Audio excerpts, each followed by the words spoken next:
Alhamdulillahirabbil alamin wa bihi nasta'in ala umuri dunya waddin. Wassalatu wassalamu ala asyrafil anbiya'i wal mursalin wa ala alihi wa ashabihi ajma'in. Allahumma shalli wa sallim wa barik ala Muhammadin wa ala alihi wa ashabihi wa sanna bi sunnatihi ila yaumiddin.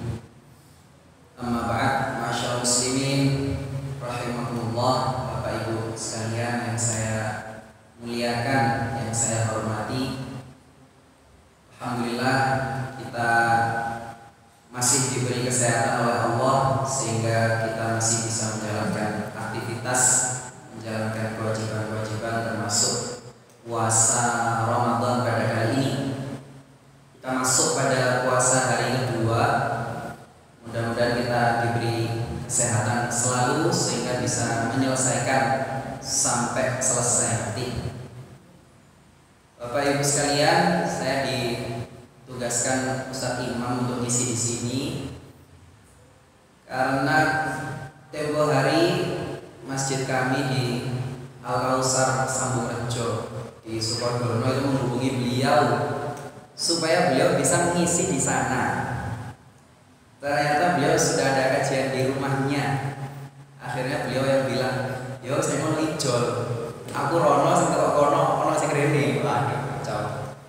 Akhirnya saya harus ke sini supaya bertukar.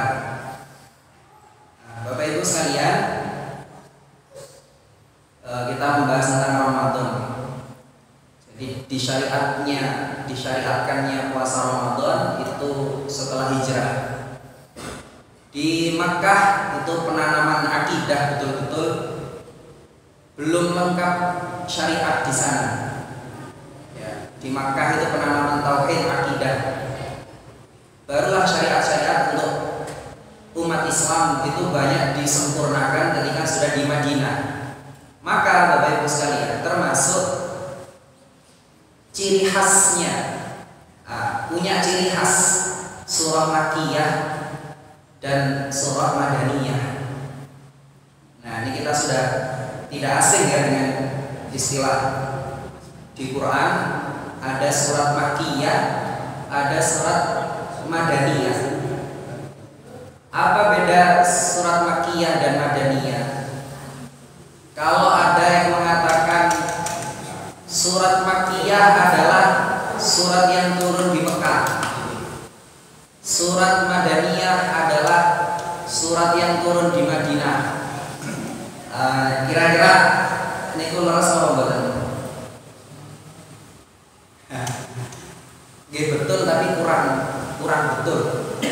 Yang betul adalah surat Makkiyah adalah surat yang turun sebelum Rasulullah hijrah ke Madinah. Dan surah Madaniyah adalah surah yang turun setelah Rasulullah hijrah ke Madinah. Kenapa kok kurang tepat kalau dikatakan Makkiyah turun di Mekah, Madaniyah turun di Madinah? Karena ada ayat yang turun di Mekah tapi tidak disebut Makkiyah, disebut Madaniyah karena turunnya setelah Rasulullah hijrah. Setelah Rasulullah hijrah ke Madinah, kemudian diperintahkan oleh Allah untuk berhaji ke Mekah. Dibebaskanlah kota Mekah, Fathu Makkah, kemudian haji wada. Ayat turun di Mekah, tapi kejadiannya setelah Rasulullah hijrah. Maka ayat yang turun ketika itu disebut dengan Madaniyah meskipun turunnya di Mekah. Jadi kurang tepat kalau dikatakan Makkiyah itu turun di Mekah, Madaniyah turun di Madinah. Ciri khasnya surat Makkiyah biasanya panggilan seruannya adalah ya ayyuhan nas, wahai manusia. Umumnya surah Makkiyah sebelum hijrah seruan kepada manusia secara umum, ya ayyuhan nas. Barulah ketika hijrah ke Madinah banyak ayat-ayat Madaniyah yang panggilannya itu adalah ya ayyuhalladzina amanu, wahai orang-orang yang beriman.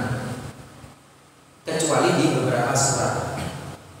Ada surat Makkiyah yang ya ayyuhalladzina amanu, ada surat Madaniyah yang ya ayyuhan nas, ada masuk surat Al-Baqarah. Di surat Al-Baqarah itu ya ayyuhan nas ada, ya ayyuhalladzina amanu juga ada. Tapi secara umum cirinya Makkiyah karena masih dakwahnya ke seluruh manusia, seruannya adalah ya ayyuhan nas.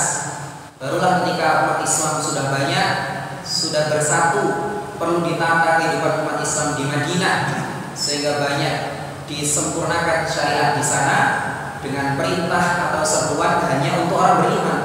Maka seruannya adalah ya ayyuhalladzina amanu. Bapak Ibu sekalian, puasa Ramadan itu disyariatkan di tahun kedua Hijrah. Tahun kedua Hijriah, ketika Rasulullah dan para sahabat sudah hijrah ke Madinah, barulah disyariatkan puasa Ramadan.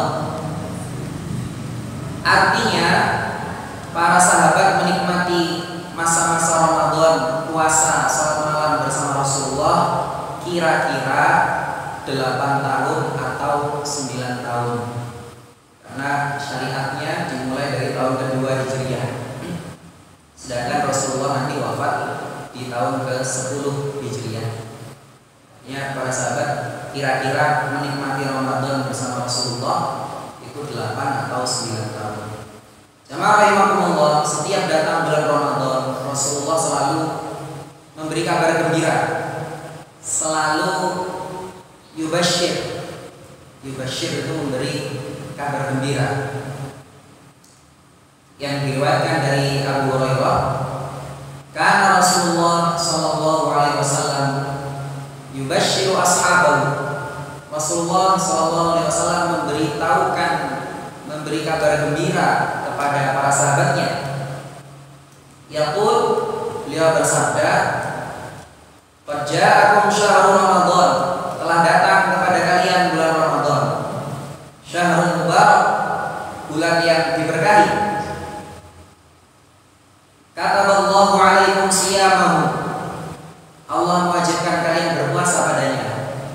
Fihi tufattahu abwabul jannah, di dalam Ramadan itu dibuka pintu-pintu surga. Wa tughlaqu fihi abwabul jahim, dan ditutuplah di dalamnya pintu-pintu neraka. Wa tudallu fihi syayatin, dan dibelenggu setan-setan. Fihi lailatul khairun min alfi syahrin, di dalamnya ada satu malam yang lebih baik dari 1000 bulan. Man hurima khairaha faqad hurima, barang siapa yang dihalangi dari kebaikannya, maka sungguh ia telah terhalangi. Ini Bapak Ibu sekalian, bulan Ramadan dibuka pintu-pintu surga, ditutup pintu-pintu neraka, dan dibelenggu para syaitan. Apa yang dimaksud dengan puasa? Puasa itu secara bahasa adalah al-imsak, menahan makan dan minum, dan segala sesuatu yang membatalkannya dari terbitnya fajar hingga tenggelam matahari. Terbit fajar artinya masuk waktu subuh, artinya puasa dimulai sejak masuknya waktu subuh, baru kita haram makan dan minum dan segala sesuatu yang membatalkannya. Lalu kenapa ada imsak? Imsak itu sebagai persiapan, wanti-wanti. Jadi kalau kita sudah mendengar imsak, sudah masuk waktu imsak, kita segera bergegas menghabiskan makanan, minuman kalau belum habis, sehingga masih ada waktu untuk membersihkan mulut, gosok gigi dan lain sebagainya, sehingga tidak terlalu ngepres.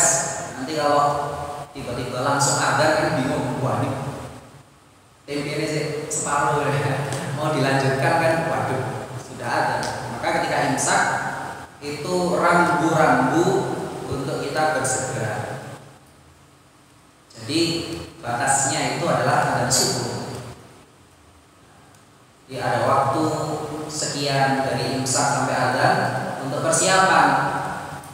Setelah makan, minum, ya kan, bisa gosok gigi dulu, ya, gosok gigi dengan odol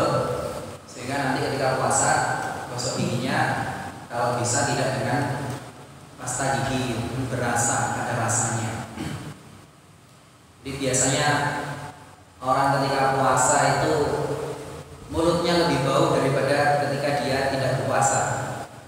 Dan orang puasa kan nahan makan minum. Ada yang puasa nahan ngobrol juga. Karena kalau dia banyak ngobrol sama temannya, ambu. Jadi menghemat percakapan juga. Bapak Ibu sekalian, dikatakan dalam hadis Rasulullah, bau mulutnya orang berpuasa itu lebih wangi dari wanginya minyak kasturi, dari minyak miski. Apa maksudnya? Ini ada sabdanya Rasulullah, kullu 'amali ibni Adam yudha'af. Setiap amal perbuatan anak Adam yudha'af, dilipat gandakan. Al hasanatu asyru amsalha. Kebaikannya itu bisa dilipat gandakan sampai 10 ila sab'i mi'ati dhifin, sampai 700.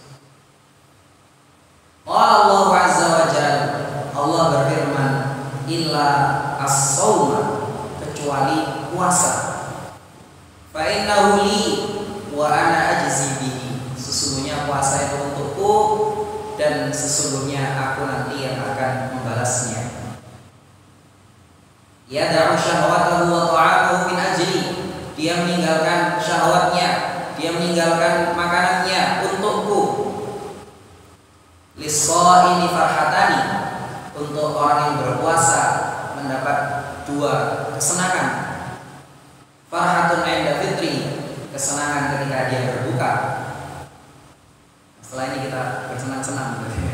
Wa farhatun 'inda liqa'i rabbi, dan kesenangan yang kedua adalah nanti ketika ia bertemu dengan Tuhannya. Wal khulufu fihi atyabu 'indallah min rihil miski. Riwayat Muslim. Dan sungguh bau mulutnya orang yang berpuasa itu lebih wangi di sisi Allah dibandingkan minyak kasturi, dibandingkan wanginya minyak misik menurut Allah. Tapi hadis ini jangan disalahpahami. Ada yang salah memahami hadis ini, dikira patokannya adalah bau mulut. Wah, semakin bau mulutnya semakin besar pahalanya, semakin harum. Wah, yang dimaksud di sini ini adalah makna majaz, kiasan. Jadi bukan makna sebenarnya dalam memahami hadis ini. Ya, ada pendapat dari Al-Imam An-Nawawi dan yang lain-lain. Apa yang dimaksud bau mulutnya orang puasa itu lebih wangi dari minyak kasturi, lebih wangi dari parfum, lebih wangi dari miski? Apa yang dimaksud? Padahal kan bau.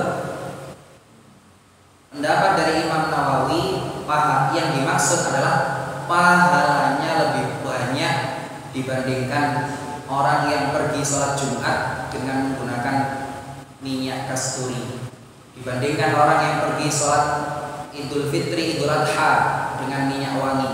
Pahalanya masih lebih besar orang yang berpuasa. Ada pula pendapat lain yang menyatakan bahwa wangi tersebut nanti terjadi di akhirat. Orang yang berpuasa, orang yang sering berpuasa di akhirat kelak ketahuan bau mulutnya paling harum di antara orang-orang yang lain. Jadi karena amalan puasa itu amalan rahasia. Kalau di luar bulan Ramadan orang puasa sunnah itu kan gak ada yang tahu, kecuali kalau diajak makan terus dia gak makan, apa sholat baru tahu. Tapi kalau kayak begitu kan orang gak tahu. Kan amalan yang tidak kelihatan, amalan di dunia yang rahasia, tidak kelihatan, itu puasa. Maka nanti di akhirat oleh Allah dibalas, diperlihatkan ke seluruh orang.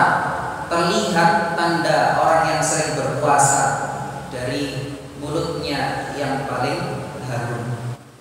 Itu pendapat dari banyak ulama juga. Jamaah rahimahumullah, tadi dibahas lis-shaim farhatani.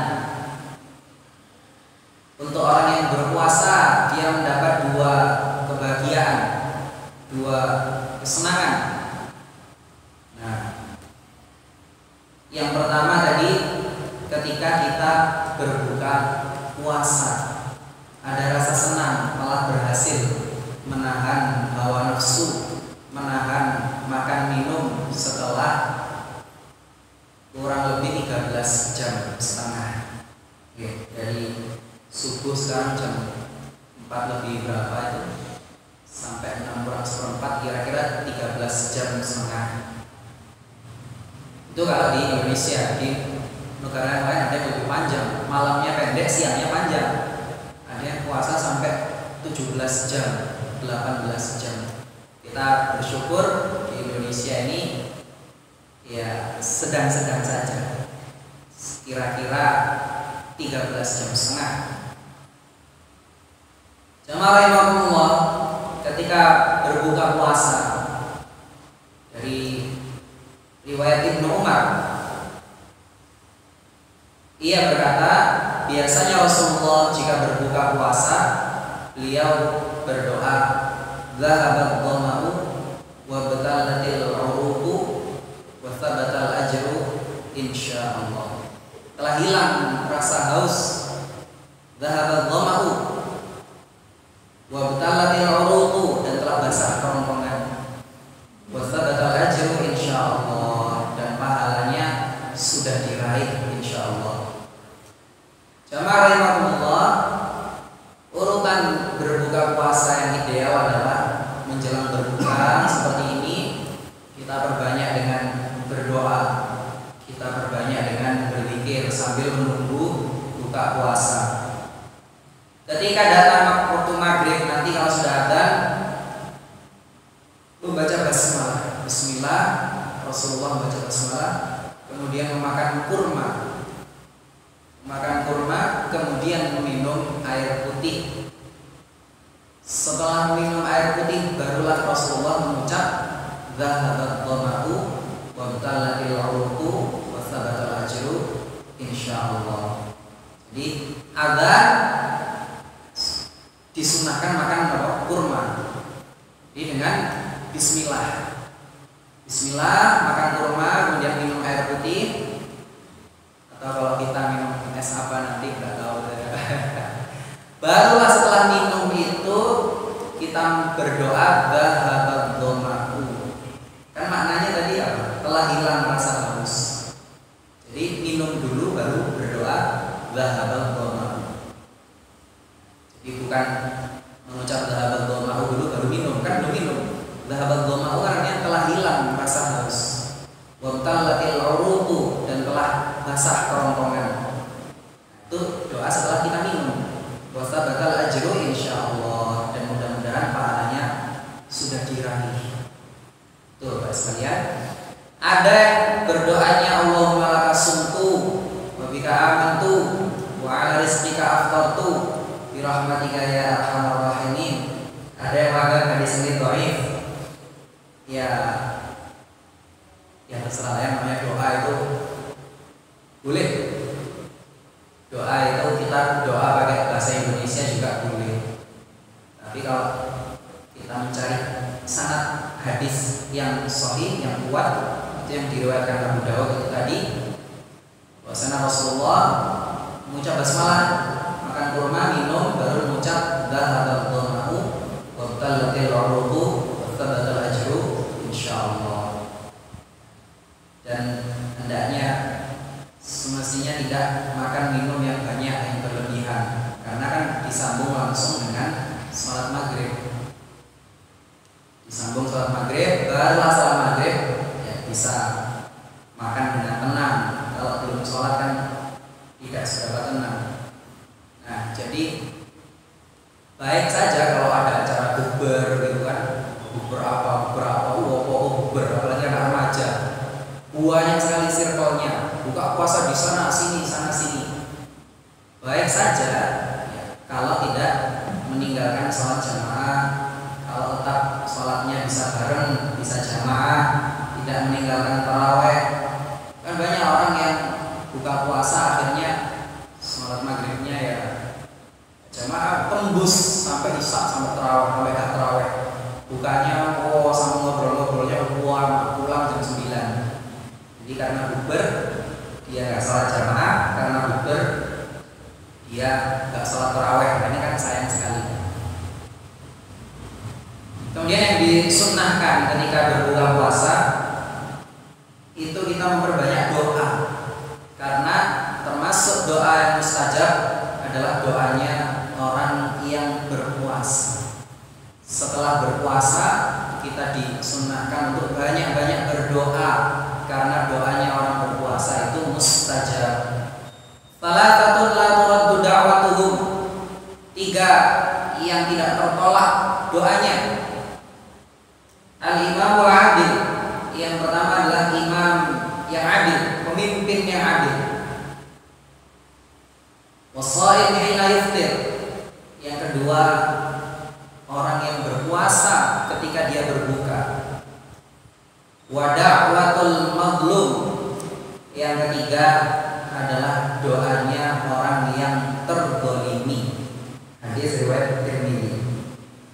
Jadi ini riwayat sekalian, doanya orang yang berbuka puasa, orang yang sudah puasa itu makbul, mustajab, tidak ditolak oleh Allah. Karena ketika itu orang itu telah menyelesaikan ibadahnya dalam keadaan tunduk dan taat kepada Allah, dalam keadaan merendahkan diri. Ini yang dijelaskan oleh para ulama.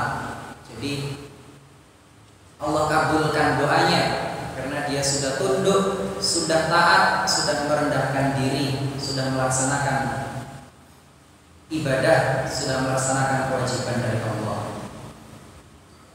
Jemaah sekalian, maka kita didik, kita latih anak-anak kita untuk juga mulai berpuasa. Ketika mereka sudah balik, akil balik, tidak ada alasan lagi untuk meninggalkan puasa. Anak-anak itu biasanya yang perempuan lebih cepat, mungkin kelas 5 SD itu sudah balik. Kalau laki-laki ya mungkin kelas 5, mungkin kelas 6 itu sudah banyak yang balik.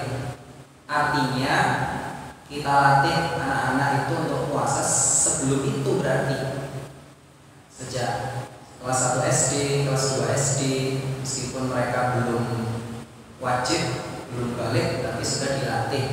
Ada yang melatih puasanya setengah hari dulu, duhur buka puasa, nanti lanjut lagi sampai maghrib. Hukumnya apa? Tidak ada hukumnya puasa setengah hari. Ini adalah untuk mendidik, untuk mengajari. Kalau sholat itu kan mulai diajari sejak umur 7. Kita diperintahkan Allah untuk mengajari anak-anak sholat setidaknya itu ketika berusia 7 tahun sudah diajari sholat. Wadribuhum wa hum abna'u 'ashrin, pukul mereka kalau mereka tidak mau sholat sedangkan umurnya sudah 10 tahun. Jadi mulai diajari sholat umur 7, umur 10 kok bandel, kok gak mau sholat, boleh dipukul. Dijelaskan oleh ulama, mukul yang maksudnya gimana? Ya bukan mukul yang terlalu parah, tidak memukul di wajah, tidak memukul yang sampai meninggalkan bekas. Dijelaskan di situ. Nah, Bapak Ibu sekalian, ketika puasa ini Ramadan, anak-anak belajar untuk berpuasa. Ketika mereka latihan puasa, mereka sebetulnya juga belajar kejujuran. Mereka dilatih untuk jujur. Berapa jam kita bisa ngawasi mereka? Berapa jam orang tuanya bisa ngawasi anaknya? Bisa jadi pas dia main mana gitu, atau ke tempat wudhu, ketika wudhu umur 3 kali, yang keluar airnya 2 kali. Yang satu masuk di mulut. Ini dilatih kejujurannya. Sebenarnya mungkin bisa saja mereka minum sembunyi-sembunyi, tapi mereka merasa sehingga bisa menyelesaikan sampai maghrib. Jadi ini latihan untuk anak-anak sebagai sarana juga supaya mereka itu belajar kejujuran. Ini melatih kejujuran sejak kecil, sudah diajari untuk jujur supaya ketika besar tetap menjadi orang yang jujur. Sudah terlalu banyak masyarakat kita, rakyat kita, orang-orang kita, pemimpin kita yang tidak jujur. Jadi sejak kecil itu sudah kita tanamkan untuk pelajaran kejujuran. Jamaah sekalian, kalau kita baca berita di tahun 2022 itu ada eksperimen di luar negeri. Eksperimen dompet hilang. Nah, ini menarik. Di luar negeri 196 dompet dijatuhkan di 16 kota yang berbeda, dipencar di seluruh penjuru atau negeri mana saja itu. Di 16 kota 196 dompet, juga dompet kosong, ada uangnya, ada kartu pemiliknya, dijatuhkan di 16 kota, kota-kota besar di seluruh dunia. Artinya di satu kota dijatuhkan 12 dompet. Nah, setelah disurvei, dilakukan eksperimen ini, ada kota yang paling jujur, yaitu di kota Helsinki di negara Finlandia. Gak semuanya penduduknya Muslim, gak banyak yang beragama Islam, tapi di sana kejujuran paling tinggi. Di Finlandia, dari 12 dompet yang dijatuhkan di sana, 11 balik. Yang gak balik cuma 1. Itu di kota Helsinki di Finlandia.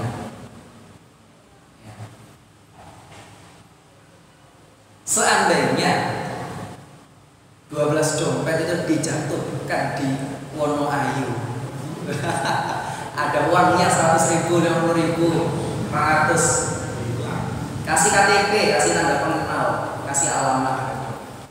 Kira-kira balik berapa? Dijatuhkan 12, gak balik 12. Nah, itulah Bapak Ibu sekalian keadaan masyarakat kita.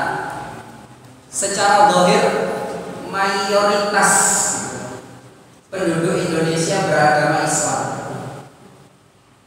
Secara zahir mayoritas penduduknya beragama Islam. Tapi kenapa kok bisa kalah dengan negeri yang non Muslim? Finlandia tidak banyak yang Islam. Kenapa kok kota yang terjujur justru di kota yang tidak banyak orang Muslimnya di sana? Finlandia bukan negara Islam, tapi prinsip keislaman ada di sana. Kejujuran, moral, akhlak, tanggung jawab ada di sana. Di sana bukan negara Islam, tapi nilai-nilai Islam ada di sana. Di Indonesia mayoritas masyarakat Muslim, tapi nilai-nilai Islam belum banyak yang diterapkan. Maka ada ungkapan begini Bapak Ibu. Ada seorang ulama mengungkapkan al-Islamu mahjubun bil muslimin. Islam itu tertutup oleh orang-orang Muslim. Islam itu tertutup keindahannya, kebesarannya, kebenarannya oleh kelakuannya orang-orang Islam itu sendiri. Al-Islamu mahjubun bil muslimin, bukan hadis, ini ucapan ulama. Perlu kita renungi. Islam itu tercoreng dengan kelakuannya orang-orang Islam. Agamanya betul, Islamnya betul. Nah, orangnya, penganutnya itu. Jadi di podcastnya Ustaz Felix Siau itu beliau pernah ngomong begini. Dia kan sebelumnya bukan beragama Islam, kemudian masuk Islam. Beliau bilang, seandainya saya itu melihat orang Islam, seandainya saya tidak melihat Islamnya, seandainya saya tidak melihat Qurannya, seandainya saya hanya melihat orang-orang Islam, maka saya tidak akan masuk Islam.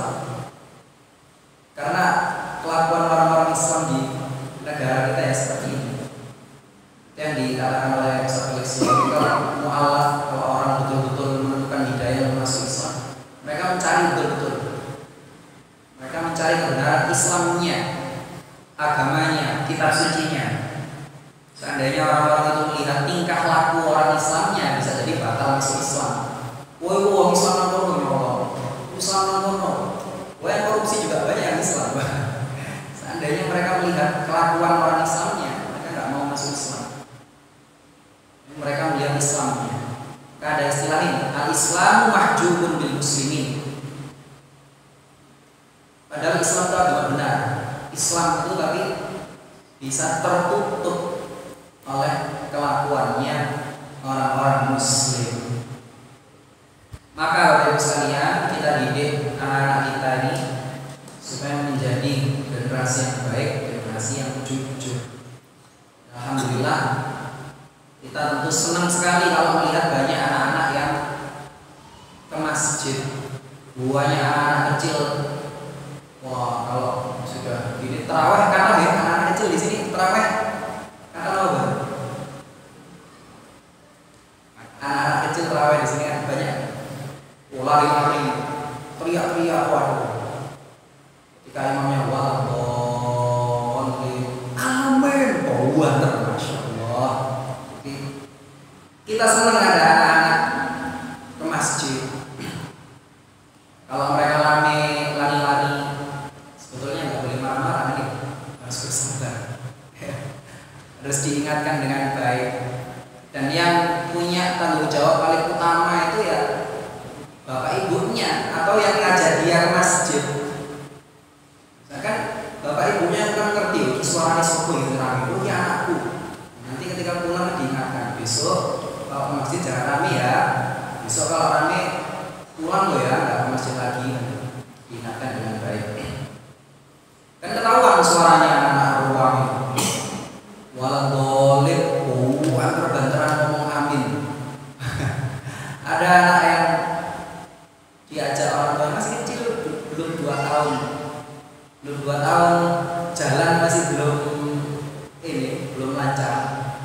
Wah, masih kecil tapi suaranya bagian ngalah-ngalahi suaranya imam. Saya ketika ngimami anak ini ruame, suaraku kalah gak kecil ini. Jadi kadang mengganggu fokusnya saya juga. Tapi ya Bapak Ibu sekalian, ini harus kita pertahankan. Anak-anak kecil yang mau ke masjid, artinya didikan ketika kecilnya ini bagus. Nah, ini harapan kita semua tentu ini tidak hanya ketika mereka masih kecil. Banyak fenomena-fenomena di masyarakat kita. Anak kecil memang dunianya masih ngaji. Anak kecil dimasukkan TPQ, sore belajar ngaji masjid. SD sampai selesai lulus dari TPQ, tamat ngajinya, tamat selesai. Wes ngaji mana? TPQ-nya tamat, ketika SD sudah dapat sertifikat, selesai ngajinya, selesai ke masjidnya, nggak ke masjid lagi. Ketika SMA, wes punya dunianya sendiri. Ketika remaja, ketika kuliah, sudah punya dunianya sendiri, sudah tidak ke masjid lagi. Nah, ini kan menyedihkan. Kan harapan orang-orang tua itu kan, jenengan pasti kalau ada anak-anak gitu kan, orang sepuh-sepuh itu kan bersabar. Kalau ada anak-anak kecil yang lari-lari rame, bersabar dengan harapan nanti ketika mereka dewasa, mereka yang meneruskan, mereka menjadi ahli masjid, mereka terbiasa ke masjid. Tapi banyak fenomena sekarang kayak ada fase, umur sekian sampai sekian dunianya di masjid, Nanti kalau udah umur sekian sudah beda dunia, alamnya sudah bukan di masjid lagi. Ini kan kasihan sama orang-orang yang tua, cuma untuk ramene arek cilik. Ketika kecil ruangnya, ketika remaja udah hilang. Jadi ahli warkop. Padahal kan harapannya itu sama boleh rame apa, engkau nek wis gede lanjut. Anak kecil toh, kalau sudah gede lain dunianya. Terus diisi anak-anak kecil lagi, rame lagi, berharap mereka besar ngisi masjid. Ketika udah dewasa ganti lagi, beda alam lagi. Kalau kayak gini terus ribut. Maka ini jadi PR kita semuanya, khususnya orang tua itu ketika anaknya sudah bisa ngaji, selesai dari TPQ, bukan berarti tidak ke masjid lagi. SMA, kita hitung berapa anak SMA yang sholat jamaah di masjid. Sudah lulus kuliah, kita hitung berapa mahasiswa yang sholat jamaah di masjid. Kayak sudah beda alam, alamnya udah sama teman-temannya. Wah, dunia. Supaya waktunya dia memikirkan dunia, waktunya dia bersenang-senang dengan dunia. Ya boleh menikmati dunia dengan cara-cara yang dibenarkan. Jangan sampai kita kehilangan generasi penerus kita. Maka ya sebagai imam, sebagai orang yang sepuh dituakan para orang tua itu tidak boleh memarahi anak-anak di masjid, dengan mengingatkan dengan baik gitu, supaya mereka ada rasa untuk cinta masjid. Selanjutnya dipoles, dipertahankan oleh orang tuanya. Kan banyak anak-anak yang habis itu kendor karena orang tuanya juga gak ke masjid. Wong-wong ini ngomong ngaji nanti TPQ, ketika SD, pokoknya ngaji nanti TPQ. Itu orang tuanya juga gak ke masjid. Karena setelah lulus TPQ, ini lah orang tuanya, tidak ke masjid juga. Ini ya Bapak Ibu sekalian, supaya kita tidak terlalu keras kepada anak-anak, supaya mereka mencintai masjid.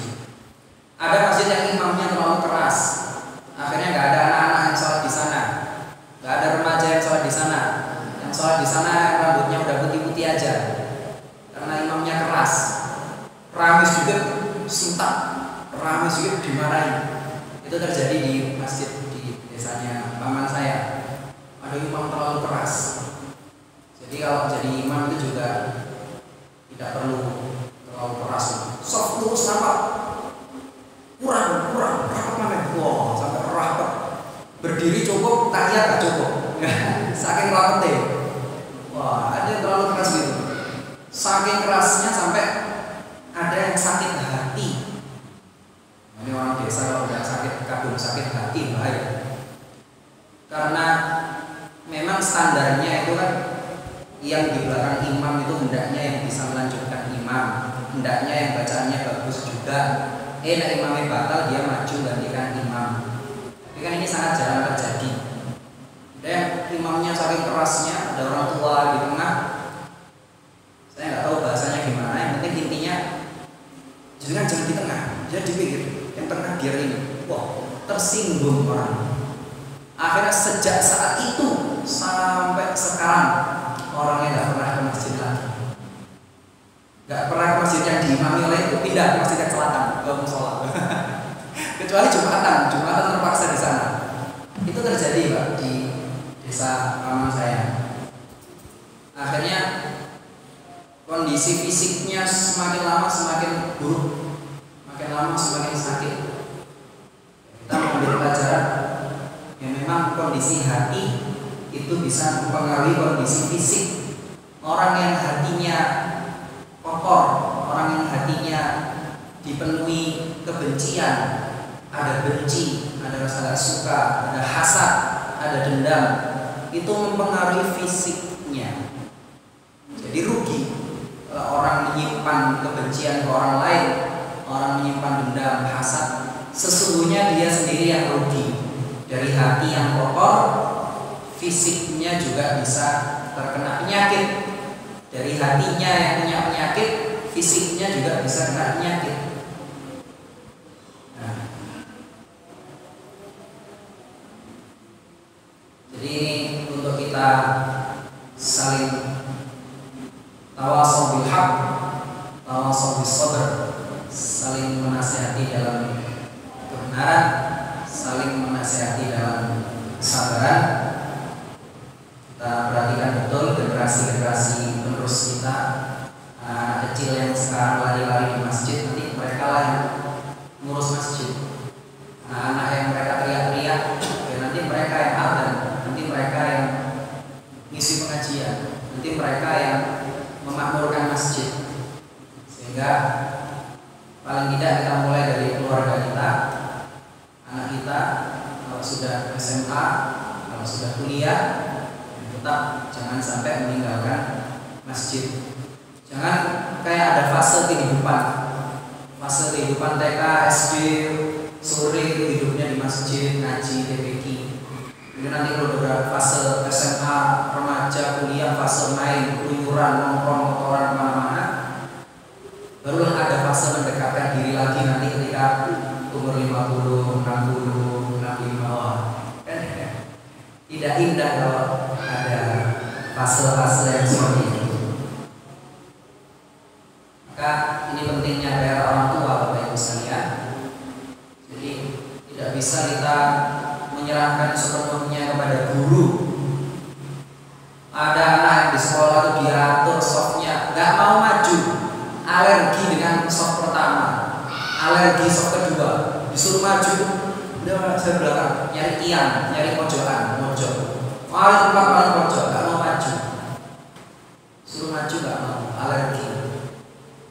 Ya percuma kalau gurunya mendidik kayak gimana, tapi di rumah ternyata wong tuanya nggak tahu nama masjid. Ternyata di rumah sholatnya dibiarkan. Ternyata di rumah nggak disuruh jamaah ke masjid, sholatnya di rumah terus. Ya kan percuma gurunya mau maju-maju, percuma. Karena pendidikan yang paling mengena, paling dasar itu ya ayah ibunya. Ayah ibunya. Jadi unsur anak itu dibentukkan oleh 3. 1, paling penting pendidikan di rumah. Ada unsur orang tua. 2, ada madrasah, sekolah, kan? 3, ada lingkungan, kondisi lingkungan masyarakat. Yang paling bisa mempengaruhi itu ya kondisi pendidikan di dalam rumah, ayah dan ibunya. Berapa banyak anak orang kaya tapi nggak jadi orang baik? Karena kaya sibuk, berangkat pagi masih gelap, pulang malam sudah gelap. Ketemu anaknya waktunya sedikit, akhirnya ketika ketemu hanya waktu untuk senang-senang, nggak sempat mendidik. Hanya butuh apa, pengen apa, belikan, pengen apa, belikan, pengen apa, belikan. Hanya mencukupi kebutuhan material. Butuh apa, bayar. Kebutuhan uangnya tercukupi, kebutuhan materialnya tercukupi, tapi kurang dengan siraman, dengan pendidikan Al-Quran dan As-Sunnah. Ini yang disayangkan. Berapa banyak orang yang sibuk di luar sana, akhirnya dia hanya bisa mencukupi kebutuhan material anaknya, padahal itu tidak cukup. Ada yang lebih besar dari itu, kebutuhan moral, kebutuhan akhlak, pendidikan, nilai-nilai keislaman berdasar Al-Quran dan As-Sunnah. Itu yang jangan sampai kita lupakan, supaya kita tidak lalai, kita tidak lalai dengan urusan-urusan seperti ini, dengan generasi-generasi penerus kita, sehingga mereka bisa meneruskan perjuangan kita kelak. Mudah-mudahan ada manfaatnya. Saya cukupkan, mungkin beberapa menit lagi sudah membuka puasa. Semakin dekat waktu adzan nanti fokusnya semakin kemana-mana. Ini asli, ini gorengannya siap. Apalagi siap-siap bagi takjil, sudah mulai sibuk. Saya cukupkan, saya mohon maaf bila ada salah kata, bila ada kekurangan. Mudah-mudahan kita semuanya diberi keturunan soleh solihah, ta'in dan muttaqin imamah, diberi kesehatan, bisa melaksanakan puasa sampai selesai 30 hari. Billahi taufiq wal hidayah. Wassalamualaikum